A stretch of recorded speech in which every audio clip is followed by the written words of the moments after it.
If you want to get in shape, you have a multitude of options. You can hire a personal trainer, you can join a gym and have one of the staff train you. If you don't want to leave your house, there are all kinds of YouTube videos and online subscriptions that you can get for free or at a low cost to help you meet your goals of, say, training for a marathon or a bodybuilding competition. Or if you're an athlete who wants to enhance their performance, there are all kinds of resources online as well. There are apps for your phone and a multitude of resources at your fingertips, not to mention an array of performance-enhancing supplements. But back in the 1950s and 60s, all of these options weren't available. Professional sports was just becoming organized. But back then, athletes somehow managed to develop and maintain striking physiques that were worthy of statues. How did they do it? Find out in this episode of the podcast, Lady Wrestler, the story behind the story. The podcast features behind-the-scenes content of the documentary Lady Wrestler, which tells the fascinating history of the Black women who integrated professional wrestling in the 1950s. These women were to wrestling what Jackie Robinson was to baseball. Without further ado, here is the episode of the podcast about how these women developed and maintained their athletic physiques without supplements, without personal trainers, without YouTube videos, or any of the modern conveniences we have today. Thanks for watching and enjoy. She had to be physically fit. She would ride her bike, ride my bike, ride my brother's bike, do cartwheels. My mother was serious about, when she would wrestle, was serious because she wouldn't want to be hurt by doing something wrong. So when people ask, is it real? Yeah, you can really be hurt. You really can. So everything has to be in order.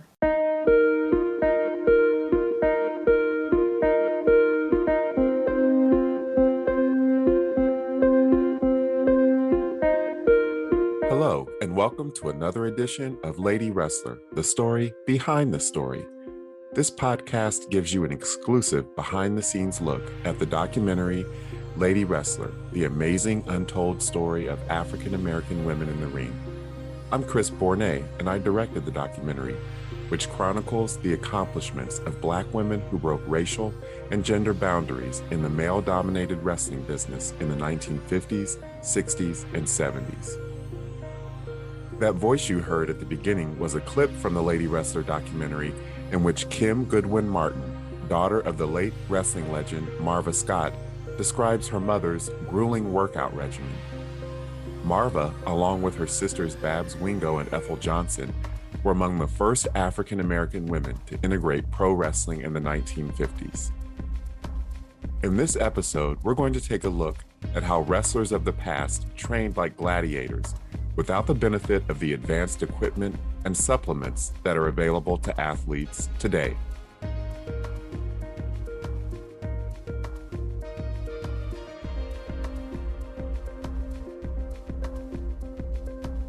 That's coming up on Lady Wrestler, the story behind the story.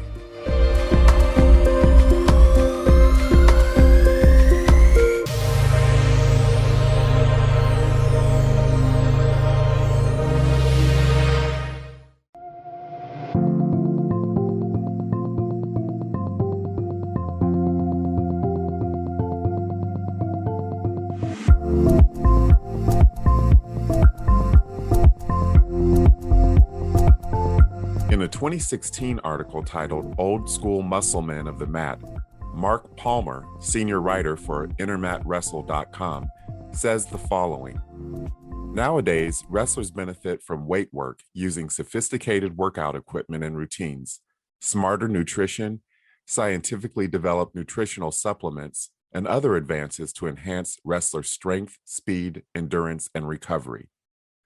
All these advances weren't available to wrestlers of the past.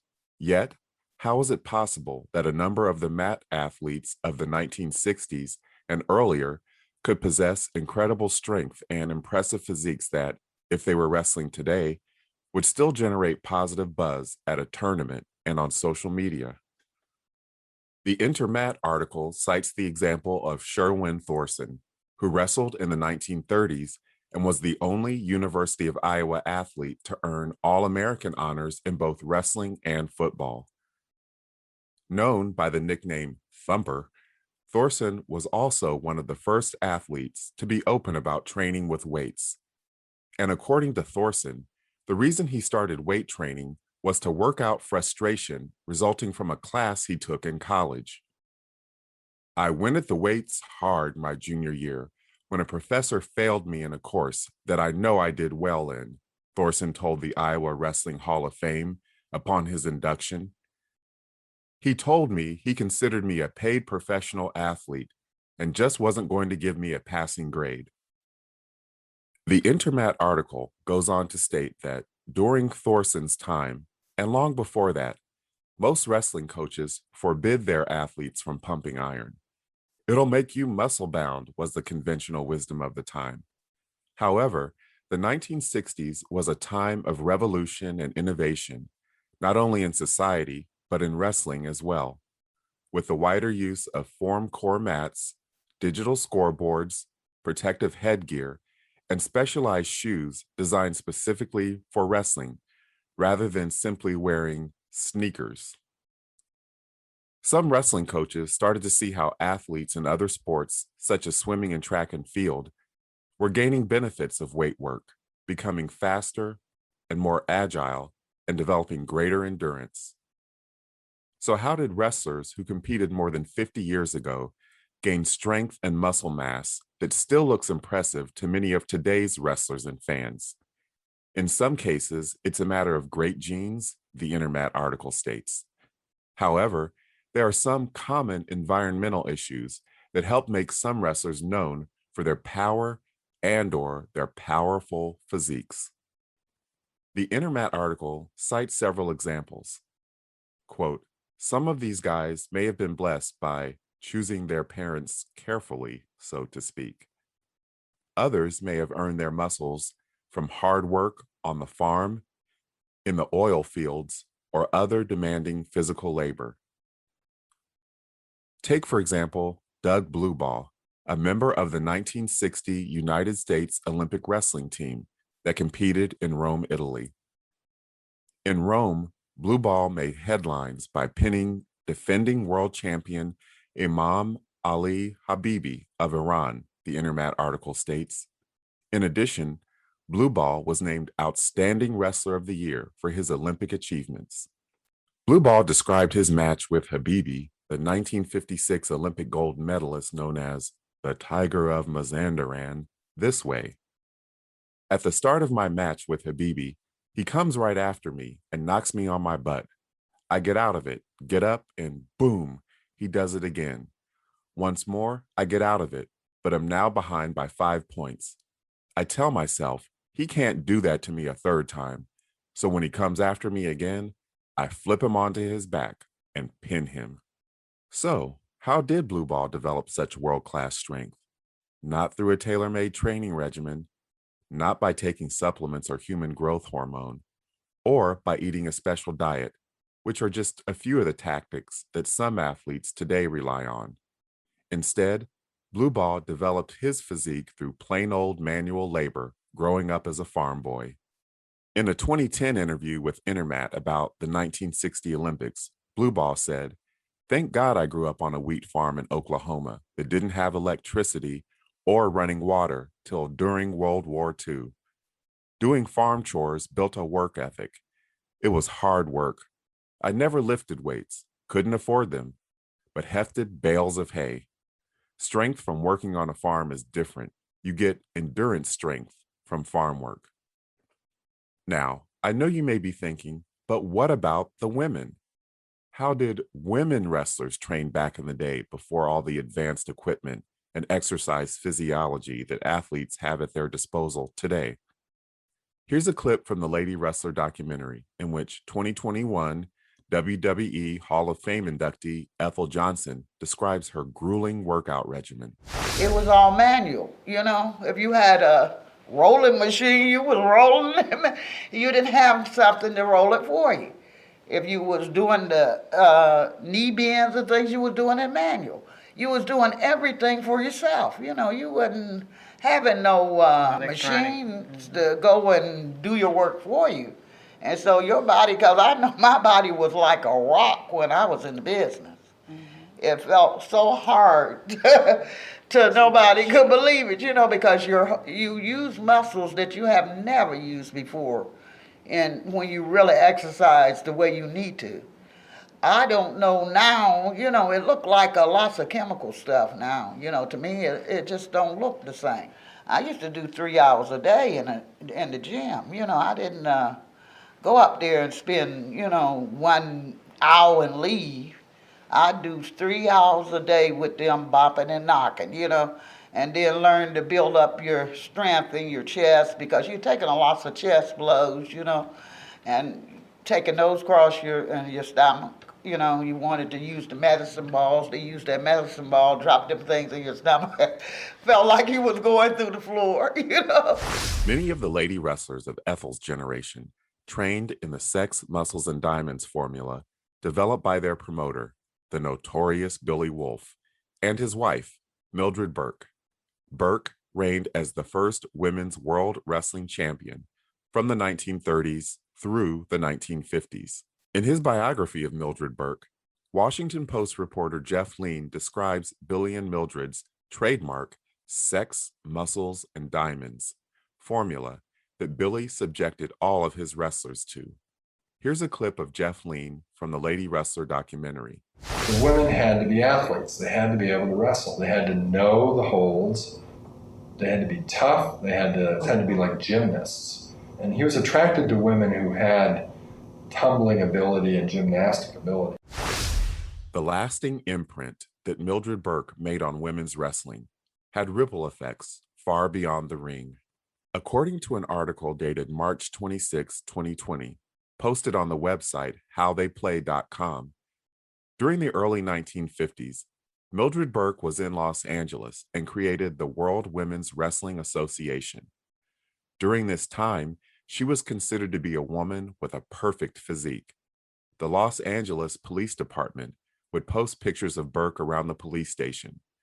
The goal was to inspire police officers who were out of shape to start working out in the gym. And that's assuming that in the 1950s, there weren't many, if any, female police officers on the force in Los Angeles. So it's safe to assume that male police officers were inspired by seeing photos of a female wrestler posted around the station. And women wrestlers had additional challenges that their male counterparts didn't have to deal with. Wrestlers who just happened to be women in the 1950s had to overcome the perception that women's wrestling was just a novelty that was all about sex appeal, according to an article dated June 27, 2017, by Kelly Faircloth on the feminist website Jezebel. Mildred Burke thought of herself as an athlete more than an entertainer, and she wanted to make sure that the women she was in the ring with made everything look good too, the Jezebel article states. She insisted on, you have to be in shape. You have to know what you're doing. You can't just be an untrained, pretty person out in the ring. They insisted that the fans might be interested in the idea of seeing a women's match, but they'll really be won over if the women can actually outperform the men. So that's what they tried to do. They tried a lot of times to do a lot of moves that were flashier and bigger than the men were doing, more acrobatic moves, because basically they were trying to impress every time they went out, and the guys were just doing another show on the circuit.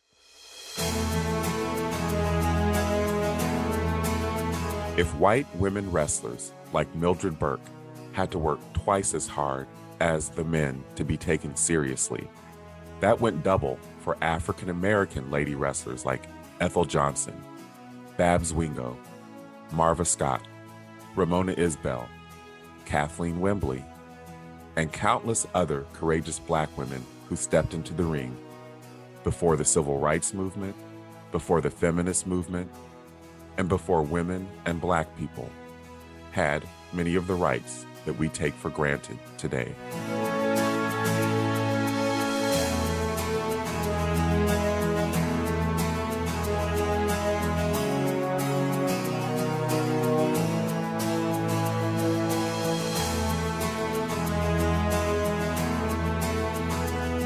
I hope you enjoyed this episode of Lady Wrestler, the story behind the story.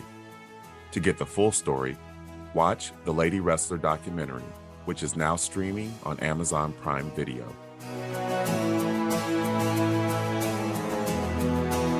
For more information, go to ladywrestlermovie.com.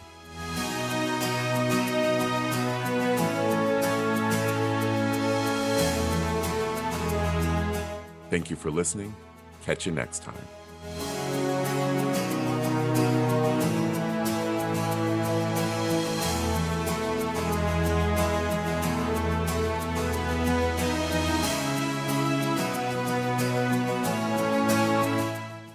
If you like this video, please leave a comment, share it, and subscribe to my channel.